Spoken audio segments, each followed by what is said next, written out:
I'm Tismosa and I'm here with Denali with a J. And over the weekend, we made something. Made caramel popcorn. Caramel popcorn. It was really good. I mean, was it good? It was pretty good. It's pretty good. You know one thing you don't need to make a caramel? Ham. And that's what we're going to talk about today. So today's episode is Ham and his daddy's issues.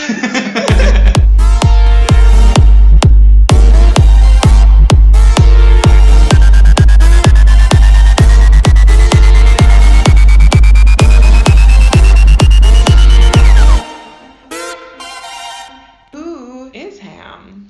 So Ham is one of the sons of Noah. So there was this guy who was really big into boats. He had 3 sons. What were the names of all the sons?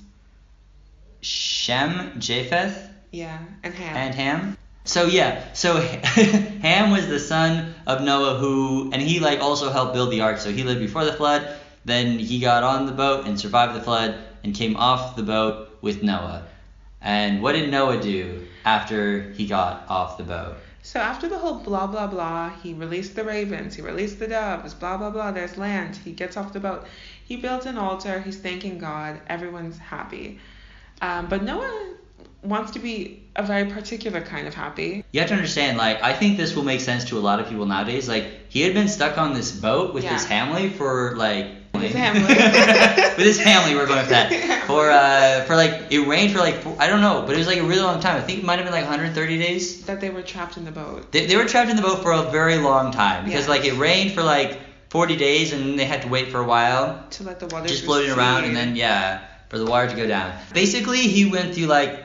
A pandemic. Yes. Except for it was on complete lockdown. Also, he had to so the only thing he had to do was just feed animals and listen to his family, which probably really got on his nerves. There was no Netflix, etc., etc. Yeah, he probably had nothing to do. So afterwards, he was he felt like he needed to let loose some steam. Literally, you know what? Yeah, Noah was probably and I've not been in this situation, and I don't know anyone who has. Okay, but Noah's probably how men are when they get out of prison. They say they want to hit all the spots that they were not able to hit when they were in prison. They want to go to strip clubs.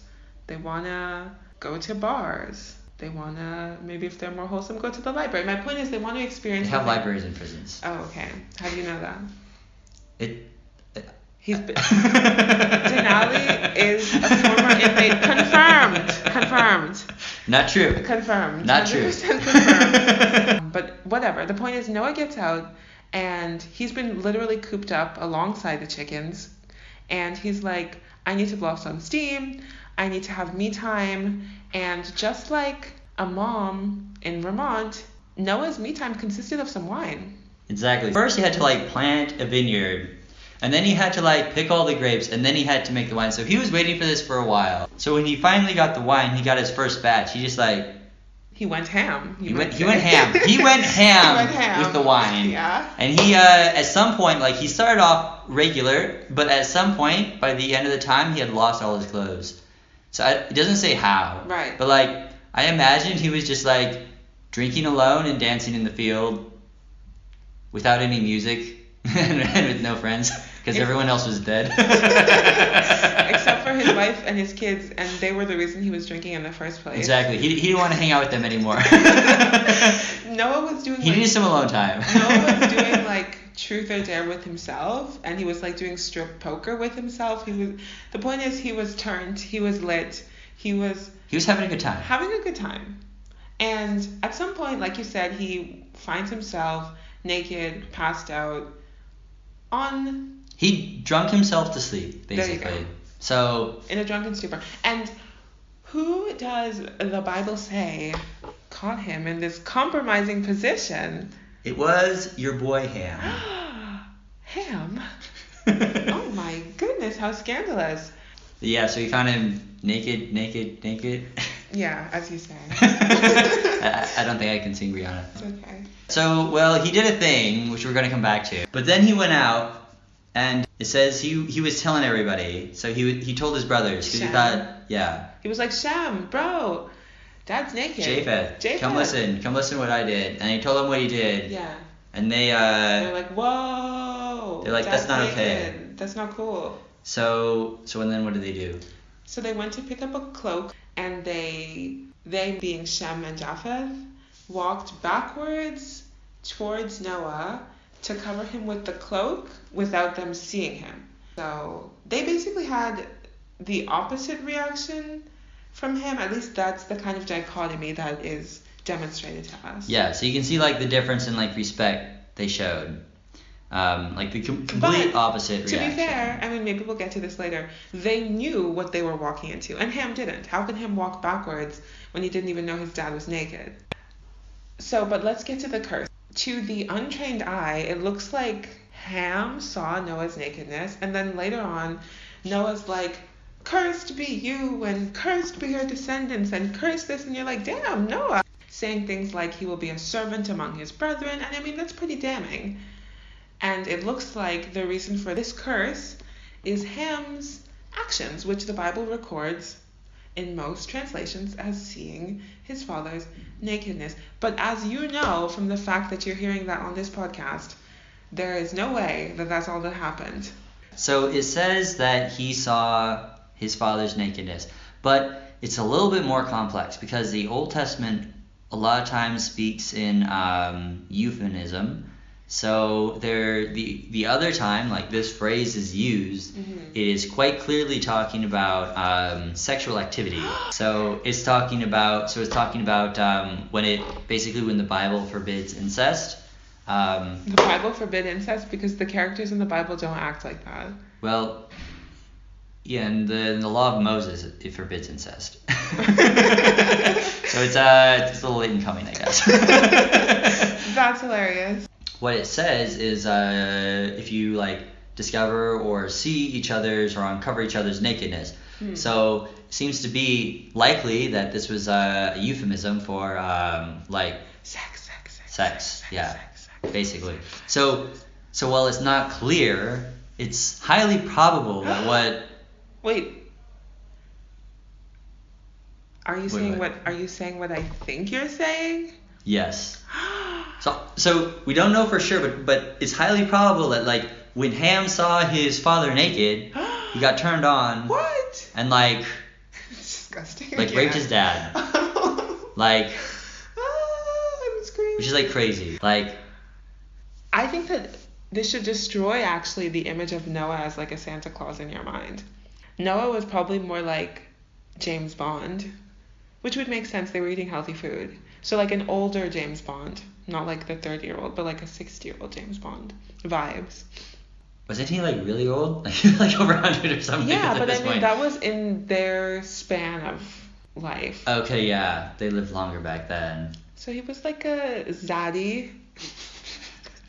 No, he was a silver fox. He was literally a daddy. To Ham. He was okay. So Noah wakes up and like this is another point of that supports the idea that there was sexual activity involved, because it says Noah woke up from his wine and he knew what his son had did to him. So I'm pretty sure, like, I've never like woken up and been like, oh, someone definitely looked at me. Like I feel like if he knew, like as soon as he woke up, he knew. It says he knew what his son did to him. So I feel like you can just like, it's not fill that part in with your mind. Because yeah. So obviously he was pretty pissed. he was like not okay at all. Yeah. And he got really mad, and but for some reason he didn't actually curse Ham. He didn't curse his son, which I don't know. I find weird. Yeah. But instead he cursed his grandson. He singled out a single grandson. Yeah. He just cursed his grandson. His grandson had nothing to do with this. Like his grandson was just like chilling, doing his own thing, right? Yeah. And all of a sudden his grandpa's like, "Yo, your dad raped me, and so from now on you have to be the slave to your uncles." And he was like, What? How does that make any sense at all? Yeah, that's horrible. Only Ham is the bad guy, and he's the one who kind of... He's away like seemingly scot-free. Like, It's Like, no, and like he wasn't even doesn't even say he was banished. I mean, like what do you do after you rape your dad and he finds out and is pissed? You I mean, guys I don't can- know. I feel like that makes for like awkward Thanksgivings. You think? But it's sad or weird or strange that Ham himself, it appears, didn't get like a direct punishment. Yeah, it was just his son. Yeah. So Noah's grandson. So like, Like, did they have beef before? Like, yeah, I don't. why are you using this as an opportunity to hate on Canaan? But okay.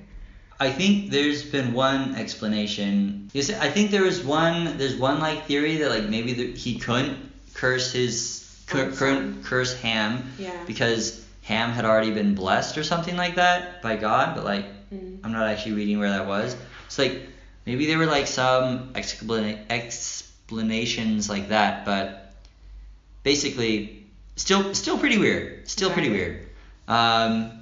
But anyway, so yeah, so that's how his son got cursed. So there you have it. Those are Ham's daddy issues. I mean, honestly, it's like not a good explanation. There has to have been events leading up to this moment, and we don't get a good backstory in the Bible as far as the Bible is concerned with.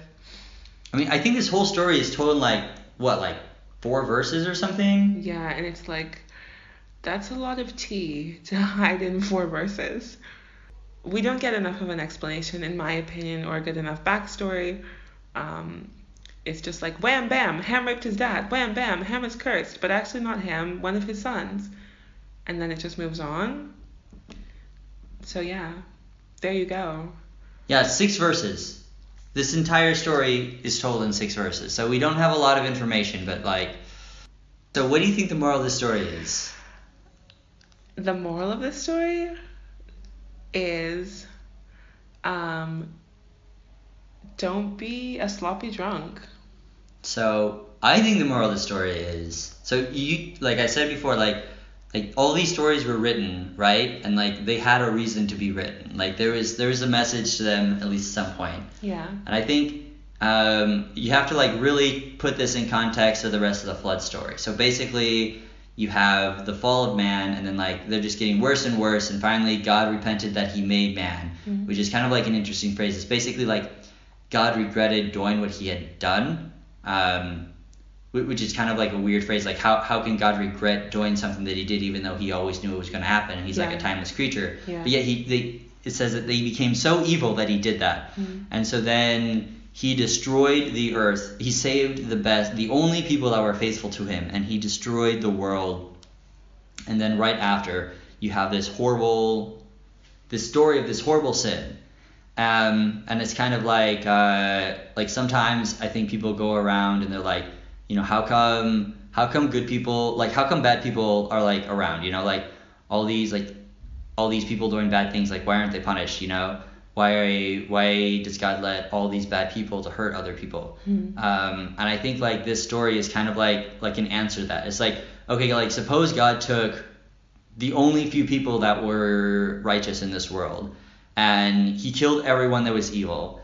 Then what do you think would happen? Well, those people that are like, you know, the good people are just going to like immediately end up doing awful things because there is no people that are good. Like it's not why does God let the evil people exist in the world? Yeah. It's like because if you killed all the evil people, you wouldn't be here. Like It's true. And it's like even the best people, you know, their stories can be extremely, you know, tragic and filled with you know, horrible mistakes and misdeeds. Yeah. So it's like kind of like, yeah, so suppose like everyone that was evil was killed and like only the righteous were spared, then you know you would end up with like the, you know, supreme goody two shoe of the entire world, Noah, like immediately coming off the boat and like the first thing he did was like grow a vineyard and get completely drunk off with like I think we can all agree that in and of itself is problematic. And then and he was like the best, and then like his sons, which were also supposed to be like raised by this, you know, the best, and were also good enough to get on the boat, like the first thing they did was like, at least one of them was like to like engage in sexual activities with his passed out drunken father, like So yeah, I think that basically the moral of the story is, you can't wipe out the evil of the world because the evil lives within you. Whoa, the heart of man is desperately wicked. Who can know it? I always like that verse. I mean, it's a little bit depressing, but I agree with it. Yeah. So, you too could be a father raper. You too. That's how we're ending this? Yeah, I think so. I think that's pretty much it. Hi everybody, it's Chismosa, and I'm here to give you all the tea. We are releasing new episodes every Wednesday, so keep it locked on all your DSPs, as Joe Budden would say. Stitcher, Spotify, iTunes, SoundCloud, wherever you listen to podcasts, we are there, I promise you. Subscribe to our channel on YouTube, NSFW Bible Pod. And also, if you have any questions, comments, complaints, if you want to send us pictures of your toenails, okay, don't do that. If you want to send us pictures, you can do it by writing to us at notsaferwork, biblepod@gmail.com. That's NSFW biblepod@gmail.com. And if you do all those things, I promise you, one of these days, very, very soon, I will leak Denali's number. So get excited for that. Okay, that's all. Now back to the oh so very important last 15 seconds of the episode. Thank you so much. Bye. When you go to bed tonight, remind yourself that you too, under the right circumstances, could rape your dad. Yeah. Okay. See you next week.